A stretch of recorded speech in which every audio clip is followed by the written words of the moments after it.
अस्सलाम वालेकुम, welcome to Cook Like Ayesha YouTube channel.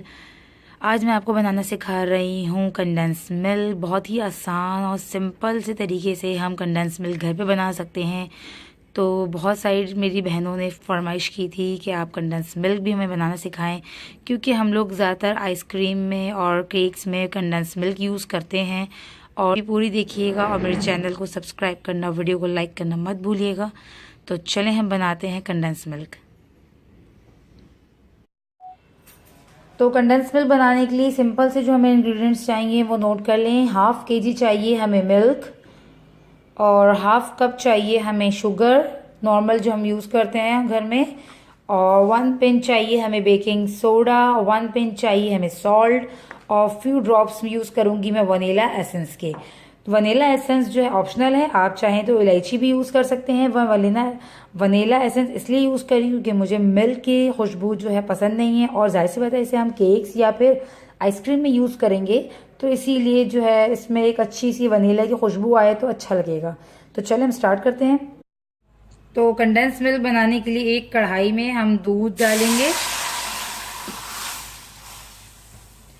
अच्छा, आप जब भी कंडेंस मिल्क बनाएं तो कोशिश करें कोई खुला हुआ पतीला लें, जैसे कि लाइक कढ़ाई है। खुली हुई कढ़ाई में हम जब दूध को पकाएंगे तो दूध जो है जल्दी पकेगा और खुश्क होने में ये जल्दी उसमें हेल्पफुल होगा, इसलिए हमने इसमें कढ़ाई का यूज़ किया है दूध को पकाने के लिए। अच्छा, अब जो है मैं इसमें ऐड कर रही हूँ उबाल आने पे दूध को चीनी। 1/2 कप चीनी ऐड कर दी है, और 1/2 कप चीनी ऐड करने के बाद हम इसे 5 मिनट के लिए हल्की आंच पे छोड़ देंगे, ताकि चीनी और दूध जो है अच्छे से पक जाए।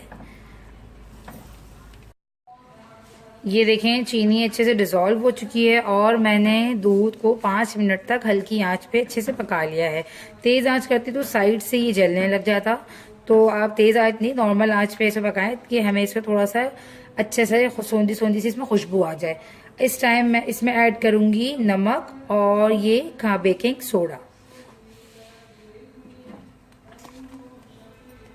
और देखिएगा बेकिंग सोडा ऐड करते ही किस तरह से ये झाग बनने लग गया है। बेकिंग सोडा डालने से जो है ये क्रीमी फॉर्म में आ जाता है थोड़ा सा, और इसकी बेसिकली वजह ये है कि बेकिंग सोडा जब हम डालते हैं तो ये देखिए बबल्स बन रहे हैं ना, ये जल्दी दूध में से पानी को एवोपरेट कर देगा और इसकी थिक वाली कंसिस्टेंसी में ले आएगा इसको। इसलिए हम इसमें 1 पिंच जो है बेकिंग सोडा यूज करते हैं, बट आपने बस 1 पिंच ही यूज करना है, इससे ज्यादा नहीं।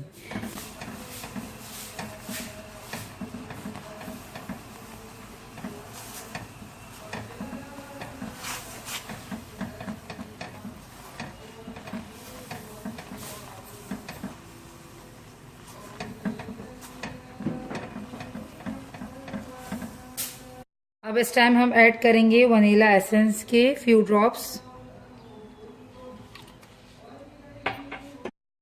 आपने एक वुड स्पून या फिर इस तरह के स्पून की मदद से इसको चलाते रहना है ताकि साइड से ये जले ना।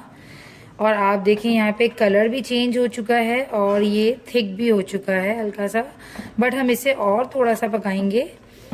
हल्का सा एक सिरप की कंसिस्टेंसी में हम इसको लेकर आएंगे, बट हम इसको इतना ज़्यादा नहीं पकाएंगे क्योंकि ये जब फ्रिज में ठंडा होता है तो ये कंडेंस मिल्क जो है थिक हो जाता है, गाढ़ा सा हो जाता है। और अगर हम इसको बहुत ज़्यादा गाढ़ा उतारेंगे ना, और अगर फ्रिज में जब हम इसे स्टोर करेंगे तो बहुत स्टिकी सा हो जाएगा है, वो टॉफ़ी स्टाइल में हो जाता है। तो बस हमने इसे हल्का सा ही थिक कर सिरप सी कंसिस्टेंसी में उतार लेना है। और अगर आपसे गाढ़ा हो जाए, बिलफर्ज कि आपने फ्रिज में रखा और आपका कंडेंस मिल्क जो है वो थिक हो गया काफ़ी, कि वो सिरप की तरह नहीं पोर हो रहा, तो आपने उसमें थोड़ा सा नीम गर्म दूध मिलाना है और चलाना है, तो वो अगेन पतला हो जाएगा। फिर आप इसको स्टोर कर लें फ्रिज में। ये दैट्स इट। ये देखें कितना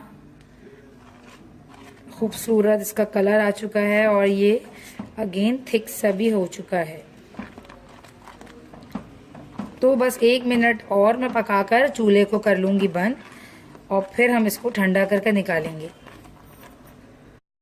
तो कैरेमल को मैंने एक प्याले में सर्व कर दिया है। इसे मैं ठंडा करूँगी और एक जार में या किसी भी बॉटल में जिससे मैं डिपिंग कर सकूँ उसमें मैं फिल कर कर इसे फ्रिज में सेव कर लूँगी। और आप इसको काफ़ी दिन तक फ्रिज में रखकर स्टोर कर सकते हैं और यूज़ करें केक्स में, डेजर्ट में, किसी भी इसमें। और याद रखिएगा अगर आपकी कैरेमल थिक हो जाए तो घबराइएगा नहीं, उसमें हल्का सा नीम गर्म दूध ऐड करके उसे फेंटिएगा, वो दोबारा से पोरिंग कंसिस्टेंसी में आ जाएगा। तो उम्मीद करती हूँ आपको आज की कंडेंस मिल्क की रेसिपी पसंद आई होगी। मेरे चैनल को सब्सक्राइब करना और वीडियो को लाइक करना मत भूलिएगा। मिलते हैं नेक्स्ट रेसिपी में, जब तक के लिए अल्लाह हाफ़िज़।